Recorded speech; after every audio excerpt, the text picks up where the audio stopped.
بچے تین طرح کے ہوتے ہیں، دیکھ کر سیکھنے والے یعنی ویژول ڈومیننٹ، اور سن کر سیکھنے والے یعنی آڈیٹری ڈومیننٹ، محسوس کر کے یا عملی مشق کر کے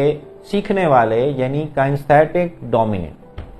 جیسے کسی ولیمہ میں اگر میزبان بوفے لگا دے تو عین ممکن ہے آپ کو آپ کا من پسند کھانا مل جائے۔ بالکل اسی طرح سے بچوں کو پڑھاتے وقت تینوں سینسز کا بوفے پیش کرنا ہوتا ہے تاکہ تینوں سینسز کے ذریعے بات کو سمجھایا جا سکے۔ مطلب یہ ہوا کہ پڑھاتے وقت کتاب سے یا پروجیکٹر وغیرہ کے ذریعے دکھانا بھی ہوگا، پڑھ کر سنانا بھی ہوگا، اور عملی مشق کروا کر محسوس بھی کروانا ہوگا۔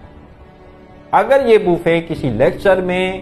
کسی مضمون میں دستیاب نہیں تو پھر ہر سینس کو الگ سے مضبوط کرنے کی ضرورت ہے تاکہ بچے کو سیکھنے کے عمل میں